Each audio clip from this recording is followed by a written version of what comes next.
actually a comedian behind the scenes. People like laugh at me all the time. I got jokes for days. Okay. I love to dance. I got most funniest in high school. I'm more lighthearted than I think people probably assume I am. I try to be myself. I don't take myself seriously. I can't because I'm gonna botch it up. Like when I try to be serious or I try to be like, it's gonna come out wrong anyway. I just have to be me. Hello, Huntsville. I'm Cynthia Joyner. Welcome to another edition of this podcast about all things Huntsville. Today we start our series on local media personalities. Our first profile, Margo Gray, news anchor at WAFF 48 News. Margo has been at WAFF for 14 years. Everybody has a story, right? So here's my story. So I'm the product of an immigrant family and was raised by a single mother. And I think a lot of that shapes who I am to this day. So I grew up in Fort Lauderdale, but we left Jamaica. My mother left Jamaica when she was right after she had me, basically. So I'm really a Floridian, but I'm born in Jamaica, and then we left and came to Fort Lauderdale, and so Fort Lauderdale is where I call home. Again, just raised by a single mother, and that comes with a lot of responsibility, I feel like. I'm also an only child, so when you're raised by a single parent and an only child, you are really responsible early on. Being a latchkey kid, having to open the door myself and come home, feed myself, do my own homework, because she worked. She worked hard. She worked 2, sometimes 3 jobs. So that's kind of my early memories of growing up, is doing a lot of stuff on my own. For me, my fondest memories is when mom could be home. When you're a child, you don't have control over the remote. So her thing was Jeopardy and the news. And so when we did get time to sit on the couch and just hang out, that's what we were watching. And you hate news at first. You're like, I'm a kid. I just want to watch some cartoons or I want to watch something else. But then you grow to love it. And then I saw these women in power suits and I'm like, man, I think that's what I want to do. So for me, early on, I kind of knew what I was going to do. I wasn't a kid who wavered or wanted to be a lawyer or wanted to be a police officer. I kind of was like, this is it for me. And I got the opportunity in 5th grade to do the morning announcements. I thought I was real hot stuff at that point because you could tell the kids about what's on the menu for lunch or, what's on the almanac. And I just got in front of that microphone and I was like, man, this is it. I was also that kid who couldn't stop talking in class. So I got in trouble quite a bit because I just was a class clown and always wanted to talk to people. So it kind of worked. It made sense in a way to do that. And ever since I've been shaping myself to do this, whether it was getting involved in drama or getting involved in TV production class in high school or, interning at the local newspaper and all of those things. Words are important to me. That's where I excelled. I was never the science kid, the math kid, so words mattered. And when you put that with pictures, you can make someone feel something. And so to me, that was awesome. And after that, I wanted to go to the top journalism school in the state of Florida, which is University of Florida. So I'm a proud Gator. Got there and, you just try your best because failure is not an option. When you come from a household that has toiled to make sure you're successful, you got to do everything you can to make that person proud. So got really involved in college and interned at a station in Orlando and really got bit by the TV bug. Because at one point I thought I was going into radio or newspaper, but all those things seemed to be fading, Traditional ways of getting your news seemed to be fading at that point. So I thought to myself, TV is really where I need to go. So that was kind of the beginning stages for me.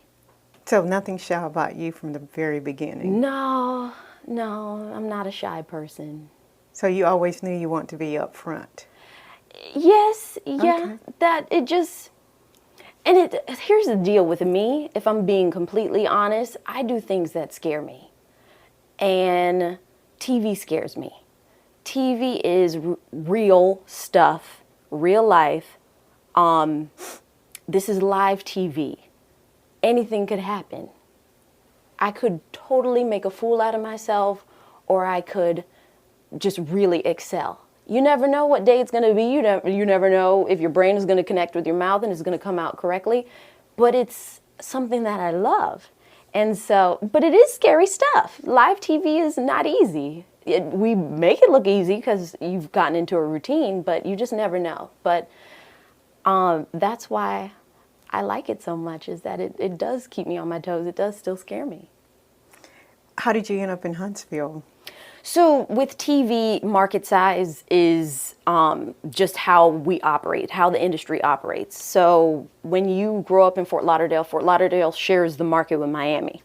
That's not a starting point for a new budding reporter. You got to go to a smaller market and get your experience, prove yourself, and figure out the do's and don'ts of doing this. And so I thought I was going to stay in Gainesville because I was working with the ABC affiliate in Gainesville, WCJB, and I was behind the scenes at that point. I was working as an assignment manager, which is basically the person who controls, they're behind all the moving parts of the newsroom. And I kind of said, maybe this is what I need to do, because I was scared. To get in front of the camera is another thing. It's another beast, but this is what I've been sort of training myself to do. So I sent out resumes, and something with TV is that our resumes are not paper resumes. They're actual reels. They're tapes that you put together of all your body of work, of what you look like, what you sound like, the stories you've covered, how you tell that story. It's all on a resume tape. And what's funny is that this new generation knows nothing about a VHS cassette, but that's what I sent my resume out on. I sent my resume out to 100 TV stations, because at that point, you just never know who's going to call you back. And you're new, you have no experience, you're green. So who's going to hire you? You just hope for the best. So I sent out 100 resumes, and I got called back by 3 TV stations. 2 that wanted to split me in an assignment editor as well as a reporter part-time. And then Wilmington, North Carolina, which was an ABC affiliate there. Did I know anything about Wilmington? No. But they called me back and said, well, we'd like to hire you on as a full-time reporter. And I said, oh, okay, this is it. So I spent, and that was my first time like away out of my state, away from family. That wasn't within a 3-hour or 4-hour drive. And that was really exciting, just to be off on your own and live in that single girl life and being able to prove it to yourself that you can do this. So I took the job, and we are all on contracts in TV. So I signed a 2-year contract. I don't even know what was in it.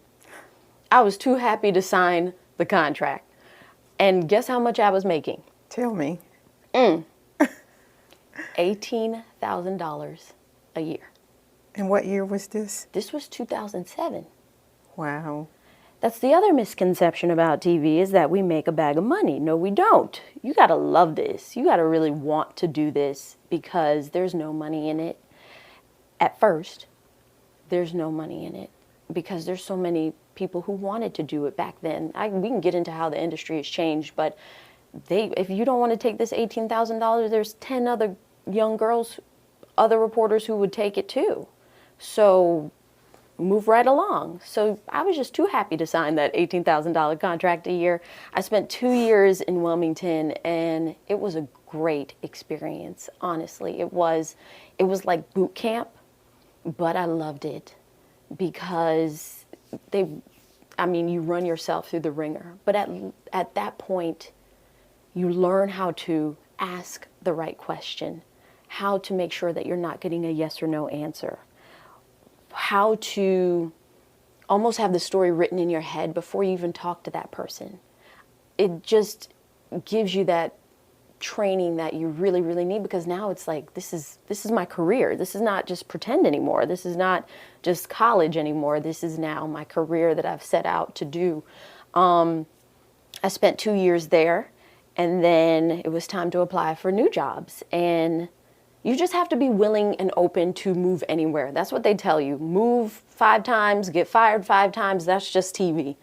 I started applying again, and this time I have a little experience now, so I could be a little bit more picky. So I sent my resume out to 50 places at this point. And now with technology, now I'm sending out a DVD. So we've upgraded. So I sent out my resume on a DVD, and I sent it to 50 stations, and I heard back from 4. And Huntsville was on the list. What did I know about Huntsville? Nothing again. But I got hired here, and got hired on for a 2-year contract. And that 2-year contract has now turned into 14 years. It's also turned into a marriage. It's also turned into a home where I have a solid family, friends, and this has become my home, and I've been here 14 years now, this month, as a matter of fact. Wow. For those who are listening who are inspiring to be like you, what would you say to them? Who aspire to be a reporter? Yes. Be inquisitive. You also have to be curious. You just have to have that curious nature about you. Things that just don't look right. Wanting to know more. It could be the most minute detail, but you want to know every detail. Getting out into your community, really knowing who lives around you, some of what is going on, some of what you think should be going on. Just to have that inquisitive nature about you is where you start off. And then after that, you can really hone your skills by actually covering what's happening in this community and doing it well, that you garner respect, you do it with humility, you do it with respect, and hopefully that will resonate with folks out there, and then they'll just call you. You, at first, when you are a new reporter in a new city, you're begging people you're reaching out to people to talk to you. Right. And then eventually, once you've done stories, the respect is there. They know that you're going to be fair at the end of the day. Then they start calling you and say, hey, Margo, this is something you really should look into. Or, hey, Margo. And sometimes we get criticism, which is, I'm open to that. Here's what you're not doing. Here's what you should be doing. And that's okay, too. That's what we need, too. But this industry is very different than what it was, even just in my time. Because this is now making 16 years that I've been doing journalism, and it has changed vastly. And the pandemic sped that up. The internet is doing what it has done to newspapers, doing it to us as well, but it's doing it at a slower rate. But I see the writing on the wall. And the pandemic, I think people everybody reevaluated what they're doing, and does it matter, and should I be doing this? And a lot of vets left the industry, and then there's nobody to replace them. Because of what you make with your years of, schooling, you come out and you make pennies. A lot of people can't do this anymore. They can't afford it anymore.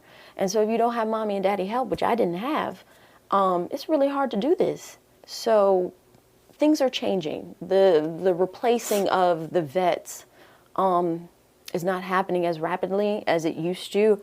And then on top of it, you have bigger markets, the New Yorks of the world, Atlanta's, Miami, LA, San Francisco, Boston. These are all really big markets. Chicago. They are snatching up right out of college students who are just getting into the business. They're like, no experience? We need you here. So we're fighting. This market, Huntsville, is fighting with trying to find talent, trying to find people who are hungry, who want to do this, and it's getting harder. So the jobs are out there. It's just finding people, which I think is every industry at this point. Well, you also look so great on TV, and I have to Thank you. compliment you. You're so polished and well put together. Thank you. So I know the new inspiring reporters, they can learn a lot from you because you are polished, put together, and I have to give you that compliment. Thank you. I appreciate that. So tell us what is a typical day like for you? So my day starts, do you want to hear it all? Yeah, okay. Tell us. So my day starts with a workout because that is my de-stressor. That is my, that's my me time. So I get in a workout for sure every morning. The weekends, I can take some time off of that, but I try to get in the gym every day. Then I come home and I have to prepare my dinner, my family's dinner, before it's like 11 o'clock, and I'm trying to prepare dinner before I go to work because I don't really get a dinner break. That's what people don't realize. I'm like chained to that desk. I get into work, and I get in at 2. We have a pitch meeting, an afternoon pitch meeting. There's a pitch meeting in the morning, and then there's an afternoon pitch meeting where we all go around and share ideas of what we want to do for the day, what's the big news of the day, what's breaking that day, and go around and figure out, okay, what's my lead story? What do we attempt to do? Sometimes it falls apart, or sometimes something breaks and then we have to change directions. But that 2 o'clock pitch meeting is where we formulate the day and what our newscast will look like. We get out of that. I end up doing radio. We do 2 radio broadcasts for Mix 96.9 and then another affiliate. It's escaping me right now, but it's some affiliates of a Sand Mountain station. So we do headlines for them. Then I get into, now we're approaching 3 o'clock. I throw on some makeup and I get into at least figuring out what our scripts are saying for the 4 o'clock newscast. So I'm writing some scripts, writing teases, going through what the 4 o'clock looks like, because I anchor the 4 and then I anchor the 10. I anchor the 4 for the hour. Then I write teases again because we have teases in prime time. So it's the snippet, if you're not following, it's the snippet that you see maybe during NFL football, or you see it during Law and Order, where it's like, coming up tonight at 10, da, da, da, da, and I go through all of what we have on deck. And so we shoot that at 5:30. 6, I am then just trying to go through email, which we have tons every day that I have to go through. I'm drowning in email. If I'm being honest, if I miss your email, I am sorry, because I am drowning in email at this point. And then we kind of figure out what 10 o'clock looks like. I have some time in between 6 and 10 to maybe work on my own pieces that I have or feel passionate about. I'm listening to the police scanner. What people don't understand is that there's literally 4 of us in the entire station. It's not a bustling newsroom that you see on TV at night. We're a skeleton crew. I have my one reporter, I have my editor, our web producer who handles our website, our Facebook, our Twitter, and then my producer who's working the show. That's it. That's in the newsroom. So every phone call that comes in, it's likely you'll get me on the phone because I'm answering phones. I'm listening to the police scanner if something were to happen. And then we just gear up for the 10. So that's kind of what my day looks like, just going through scripts. That sounds like a whole lot. Some days are worse than others, where it's just like everything happens all at once. And for whatever reason, it always happens at like 9 o'clock, where there could be a fire halfway across town. And then what comes to mind? We had a lockdown at Gadsden. Was it Gadsden State? Somewhere recently. We had a lockdown. Then there was a fire. And then there was one more thing that happened in that day. And it's like, I have one reporter. Where is he going to go? Like, I can't run him all over town. So it's just like you have to prioritize at that point as well, because people think we have endless crews. Obviously, if something were to really break, we'd have to call people in. But at that point, I'm sort of trying to figure out where the pieces to the puzzle will fit. So that's what my night looks like. So it's like having multiple projects, and you've got to like prioritize. Exactly. This one's most important. Yeah. So I'm going to send my guy there. Exactly. Do I Wow. need a live reporter there, or do I run it with the information and maybe run a map of the area? Or do I run just the mugshot and not send him down to the jail to get maybe the perp walk? Like, you have to think of all these things. Wow, wow.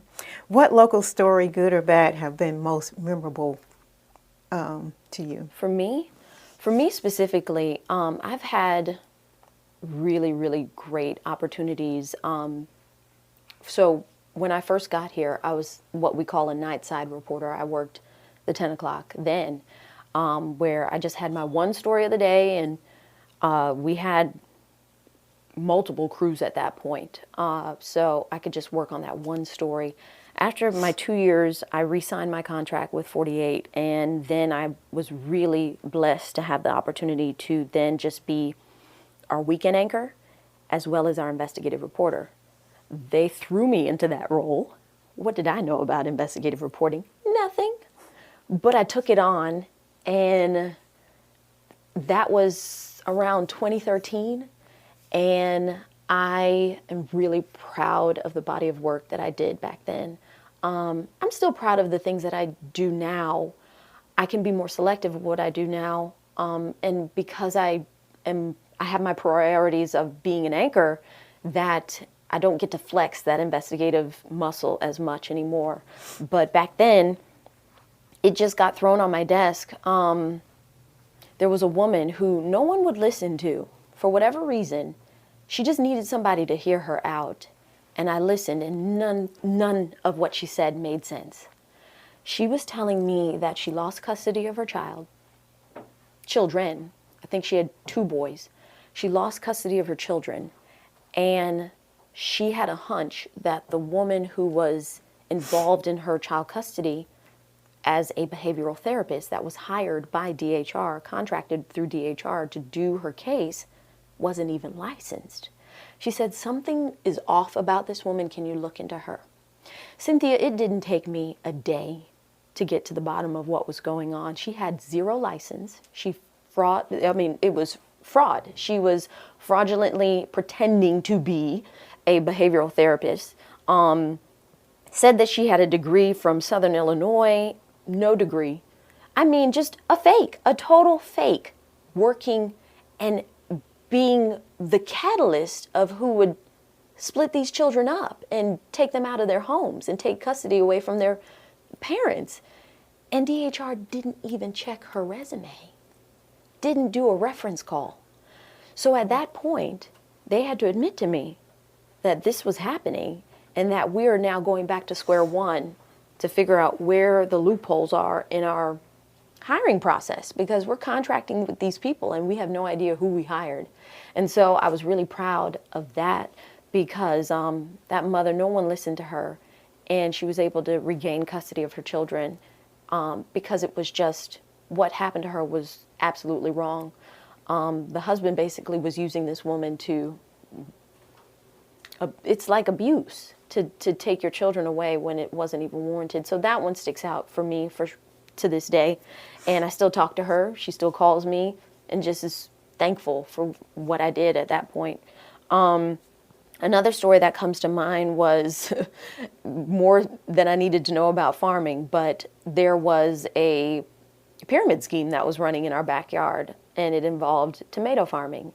And in fact, I'll sprinkle it out there that it's now, the story behind it is now getting shopped by Hulu and Netflix. There's a production company that may be interested in turning it into a documentary. I don't know what's going to happen, but a woman wrote me an email and said, something just doesn't sit right with this company. They want you to pay $10,000 up front to have a greenhouse put on your property, and they'll buy your tomatoes back, and you'll make, an exorbitant amount of money. You can make like $40,000 a year. None of that made sense, because even if it was organic, high yield crop, you're not going to make $40,000. It just was, everything was a lie. The BBB was really helpful to me at that point to kind of steer me in the right direction. Ended up getting recognized by the BBB for the story I did.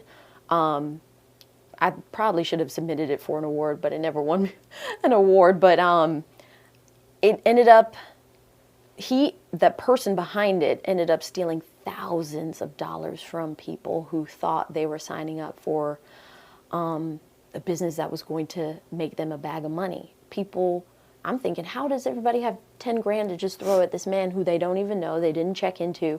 But at that point, people believed he had really a good gift of gab, and people believed him that they were going to make this amount of money. People pulled out money out of their 401ks. They asked family for money, and it tanked. I come to find out he lied and said he had a contract with Publix to buy the tomatoes. Lie.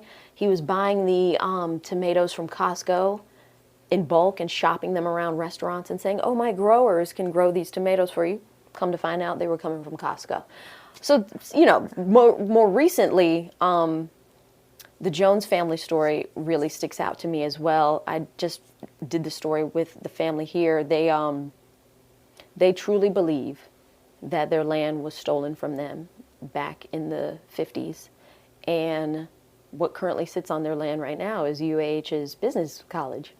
So they provided all sorts of documentation that, to me, once analyzed by a handwriting expert, seemed forged, that their land was straight up stolen from them. And the statute of limitations has run out, but you know, they feel like it's theft.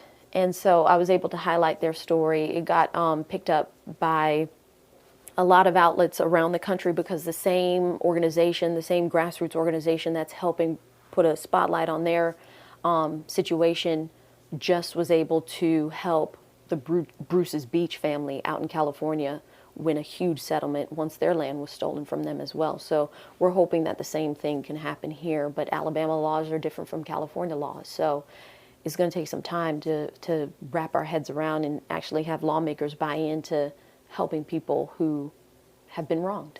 So all those stories matter, but even just the little story that, you know, a contractor who messes up somebody's house and it's a woman on a fixed income who didn't really have the money to afford, but she needed this fix, and she hands over $10,000, $20,000 to somebody who just leaves her house torn up. Stories like that matter too. Have there been a Huntsville story that impacted you? There are countless stories, Cynthia. I mean, UAH, covering UAH's shooting, that was a first for me.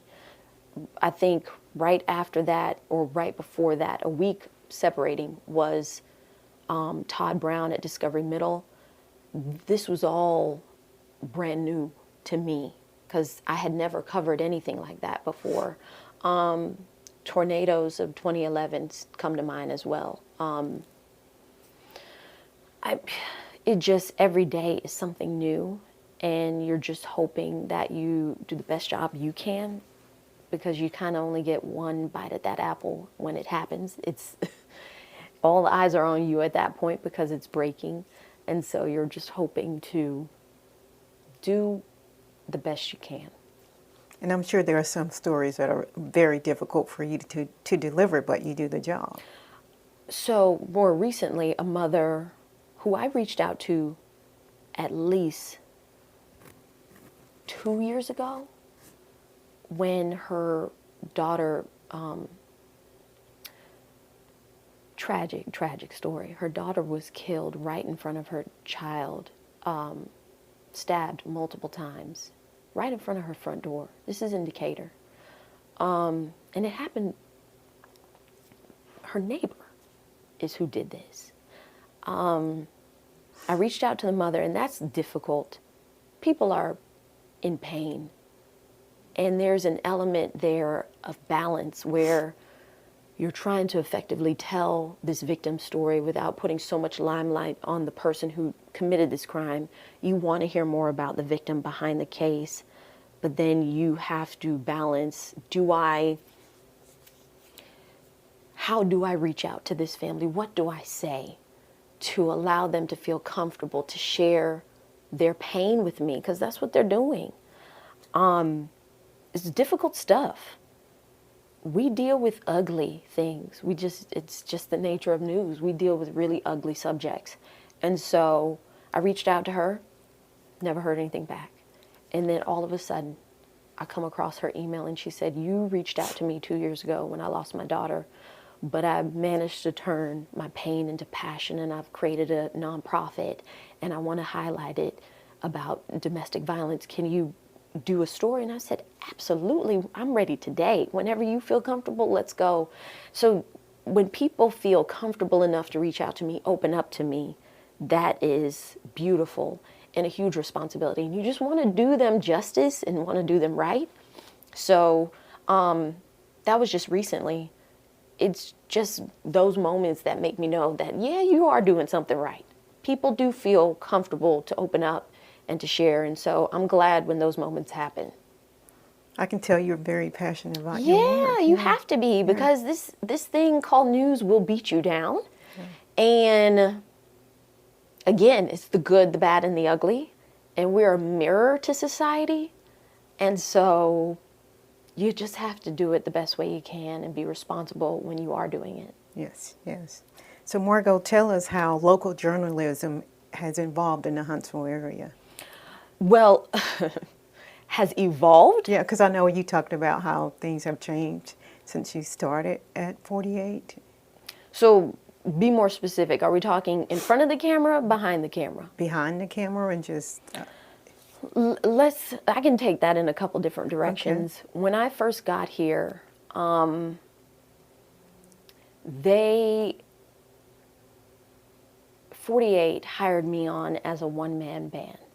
And it's like, what does that mean? So a one-man band is a person who shoots it themselves, writes it themselves, and then gets in front of the camera and presents it. I was doing it all, and I edit it, I do everything. When I first got here, there were a reporter and a photographer. What you would assume, what TV has shown you from the beginning of time, how this works, a camera crew. You show up with a crew. It's not just you by yourself. But I was 48's first metro area one-man band. And then they've made these cameras. Back in the day, I'm only 5'1". Back in the day, these cameras are big that I had to lift up. Huge P2 cameras that I had to use back in the day. But technology is updated now. These cameras weigh 5 pounds. So it's like easy to send you out by yourself to do things. And that's what I did. When I'd show up, people would be like, okay, where's everybody else? Where's your camera guy? And I'm like, it's just me. I'm ready to go. Here's my microphone. Let's go. So I was in a newsroom where there was a team, and you kind of feel like the little fish in the big pond, where it's just like, what can I do? What impact can I make? But that's kind of second nature now. That's all you see. It's very rare. This whole entire market has changed into one-man band markets.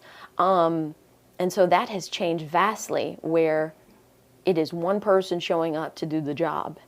And it's all on your shoulders to get that around, and by deadline to turn it around for the 5 o'clock newscast. So that has greatly changed. Also, I just have to be real. Like, when I got here, there were not as many black faces as they are now. When I got here, Kim Essex was our main anchor. Before her, Jeanette Smith made a huge impact. All of those women paved a huge way for me. Varian Walton. These women set the stage for Huntsville. And Huntsville has to reflect who's here. That's the big change in TV news, is that you have to see yourself to be able to connect and resonate with someone. And so when you don't see yourself, it doesn't fit. Because at the end of the day, what we're doing is an exchange. I may not be in your living room talking to you, but I'm there. I'm there. And it's an exchange with that audience on the other side. And it's really important to reflect who's in the community. And so I'm glad and happy to see more faces that look like me doing news here in this market. It's beautiful to see, because that wasn't always the case. I think when it comes to, there's no shortage of news, but I do think that there is an element between Alabama laws and local who you know is still at play. And a lot of times it's really hard to get just down to the nitty gritty to get the real truth, because not everybody wants to talk to us. I get that. And laws are still preventing us from being truly transparent with the community.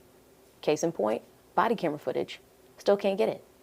So it's a challenge. Doing news in the state of Alabama is still a challenge, because there is an underbelly of, I don't even want to talk to you. Who are you? With news, I'm not giving you anything. And then we have to sue, and then we have to get, attorneys involved, and it's really difficult to cover true investigative pieces in this state. So what would be a cool story to cover about Huntsville that you haven't thought about covering yet?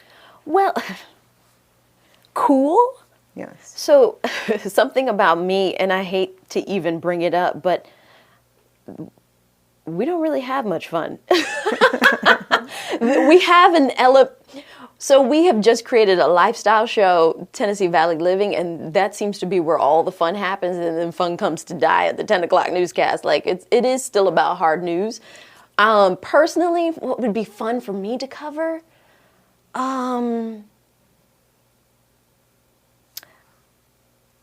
It would have to deal with children. I just took a tour at Jemison High School last week, just to, no cameras, just for me to show up, to really talk to people, talk to the students, and see if there's some fun stories to cover. Just budding students who are trying to figure out life and just figure out what path they're on. That's fun to cover. But when it comes down to it, all of my stories have some sort of hard edge to it. What I'm actually working on right now is kind of in your wheelhouse. We constantly see, or at least I do, I constantly see comments when there is something fun and exciting. Because when I moved to town, I hate to say it, but I'm just going to be honest, there wasn't much here. Bridge Street is what saved y'all. Like, I was really like, they don't have a Macy's, they don't have a Nordstrom's, like, they don't have a Trader Joe's. What in the world? And look at how much we've grown and how exciting that is. But then at the same token, I see comments where it's just like, all of this is pushing out people who've called this place home, born and raised here. What's that story? There's a story there too. We have all these fancy things. We have Trader Joe's, we have Mid-City, we have all that, but who are the people who work there? Where do they live? Can they afford it now?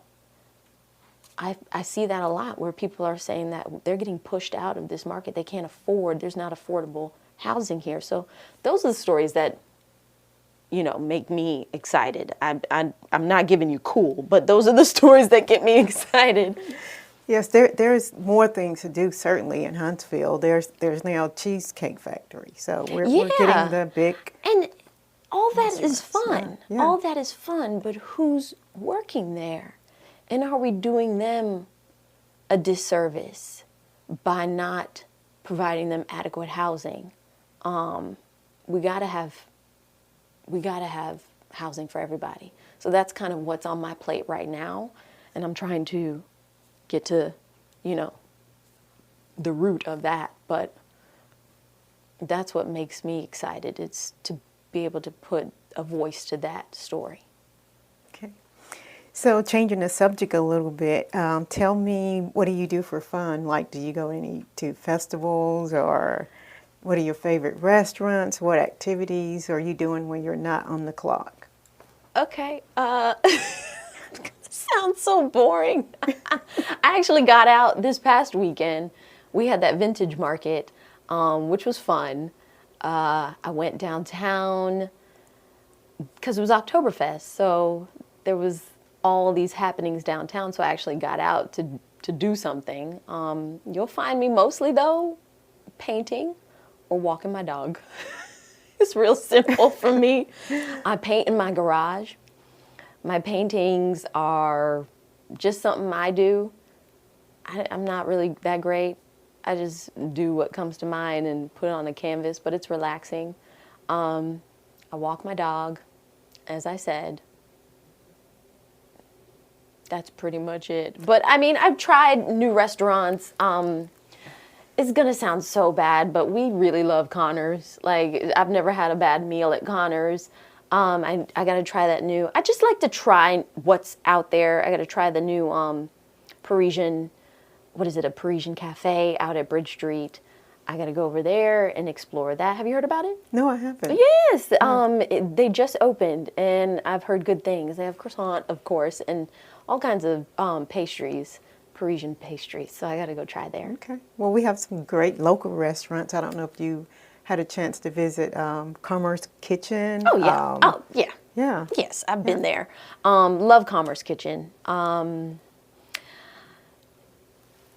Purveyor is cool. The Oyster Bar is cool.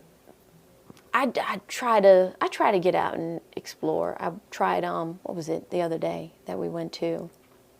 I can't think of it now. Tom Brown's, which it may be a franchise, I'm not sure.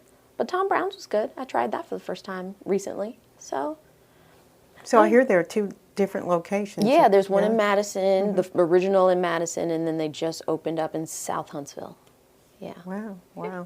So you're pretty busy. So do you get involved in any local community service projects? So what people don't know about me is that I also am an etiquette instructor. So when people reach out, I'm usually teaching an etiquette class. I just taught an etiquette class a couple weeks ago. I've worked closely with Girls Inc. I just think it's really important to lift up our girls, our young girls, and I try to do that in what I do off camera. I just had to sit down with a student who is also writing on the side. She's wanting to go to law school, but she's also writing as well. And so just sitting down and just trying to bestow what knowledge I have. I try to give my time, and it's usually to young women. Wow, amazing. Is there something that you would want the Huntsville community to know about you that they don't already know? That I am an open book, and that I'm here to listen. You can reach out to me at all points. I think when people actually meet me, they're like, oh, you are a real person. You are cool. You're not just this, reporter who is behind a desk. I'm approachable. People can reach out at any point, and I'm pretty straightforward. I give it to them straight. Anything that they don't know about me. What's your favorite recipe? Oxtails. Oxtails. I'm Jamaican at the end of the day, so I love oxtails. I love my mom's cooking jerk chicken, curry goat, all those things. If it's not Jamaican food, then I'm probably eating Asian, Chinese, Vietnamese, all those things. Okay. This is 2 different spectrums.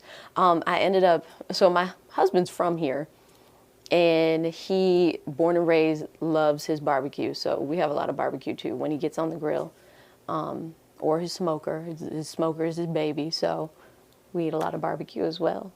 Okay. But that's kind of what's happening in my house. Okay. Some oxtails are on the fire. Wow, sounds good. Invite me over sometime. Yes. So have you had some oxtails? I have. Okay, Jamaican style. Yes. Okay, good. Then yes, you can come on over. Okay. I'm not a big cook. I try my best. My husband can actually cook better than I can, but I try my best. Oh yeah, but he can get down. He can definitely get down in the kitchen. But he loves his southern fare. I can't do all those things. Pinto beans and all. I can't do those. I didn't get taught those things. Well, it's really pretty easy. I know, Yeah, but yeah. I let him handle it. It stresses me out going in the kitchen, but when I do, I try my best. Hello Huntsville is hosted by Cynthia Joyner. Cynthia Joyner and Jeff Morlock are the executive producers. This podcast is produced and directed by Keith Matthews and David Person. Jake Martin and Hans Guger provided remote and in-studio audio engineering and other technical support. Chad Bell is the production administrator. The podcast theme was written and produced by Kyle Wimbish and David Person. Spread the word about Hello Huntsville, the first podcast that makes Huntsville, Alabama, the star.